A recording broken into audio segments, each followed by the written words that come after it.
sometimes as you're transitioning out of Mormonism into a new faith relationship with Jesus, you get excited about that and you want to go back and tell all your family and all the people in your ward, but at times, maybe most of the time, that doesn't have the desired result. You think, man, if they could just know what I know, they would make the decision I've made.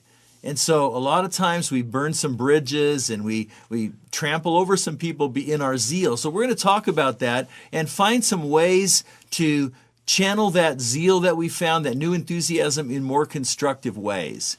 And so, guys, let's talk about where does that zeal come from and why do we get so enthusiastic as we're leaving Mormonism and finding Christ? Well, it comes from knowing the truth, because there's all this freedom in knowing the truth, and it's so exciting to realize how big and how amazing God really is. And it just fills you with excitement and joy and peace and happiness, and it's just, you want to share that. You want everyone to feel what you feel. Yeah. You know, it's like when you go see a really great show and you love the show and you want to go share that with everyone. That the Spirit fills you, and you want to go share that with all of your family members and your friends, and you know, it's really the Spirit engulfing you. Yeah. Well, why don't people then catch that from us, right? Why don't they hear what we want to tell them? I think sometimes they go on the defensive. Okay. You know, especially in Mormonism, they feel like maybe you're trying to steer them out of their faith and get them thinking another way, and they don't want to do that. They don't want to think that there could be something else. Right. They're happy where they are. Right. It's a big fear to think that you could lose your faith. Yeah. They don't want to rock the boat and, you know, mess up everything. There's a lot at stake in their lives. Yeah. Absolutely. When I think sometimes maybe they're not ready to hear the truth. Oh, that's a good point. Yeah, I think that sometimes maybe that they're in a position in their life where they're not ready to hear that truth and be filled with that Spirit. Right. We want them to hear it. We do. But they're not ready. They're not. Their time is not right for them. That's a very good insight. And so, what are some cautions, maybe, as you guys have explored this, and you're far enough past it a little bit in your journey? How would you caution people right now who just want to go do that?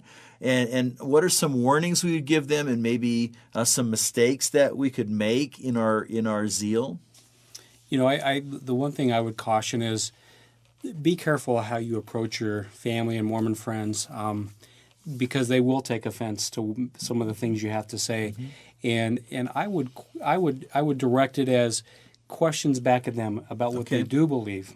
Ask them, you know, you believe this, but let's talk about that, and have them go research maybe what they do believe, hoping that they find some of the same truths you found about what they really do believe that'll help them transition into the truth. Right. So like a little bit of a less direct approach. Correct. Right. Yeah. Where I'm not, to them, I'm acting like the authority. Correct. Versus saying, you go find out for yourself. Correct. Yeah. Okay. Yeah. Have them do the research.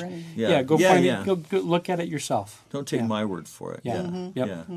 Now that zeal can really be a good thing because God's working and we're excited and we have this wonderful new experience. But again, we could maybe make some mistakes. What are some other mistakes that we might make, or some cautions that we might have for people if they're excited about what they've learned? I would say just kind of take it slow and let yourself just kind of like ease into, you know, feeling the Spirit and that, and maybe channel that elsewhere, like maybe in your prayer. Okay. Be all the zealous you want, you know, in your prayers for your family that you love so much, you know, and kind of channel it other ways. Yeah, that's great. So, yeah, you can really be zealous in prayer, and that's a great point, to take that energy and that excitement and really be lifting people up to God with that. Absolutely. That's really good. So you can see that there are some constructive ways to channel that zeal. We certainly don't want to approach our LDS friends and family and neighbors with bitterness or anger. But even that positive sense of like, wow, I'm excited about what I've learned, that can be very threatening to them.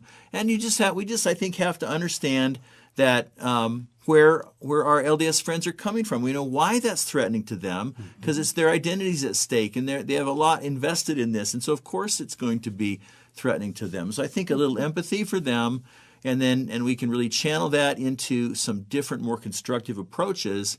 So hopefully that's helpful to you as you maybe have hit the wall a little bit with your family and friends in trying to share with them. You're going like, oh, how come they're not getting it? We don't want you to burn any bridges. So find constructive ways to channel that zeal.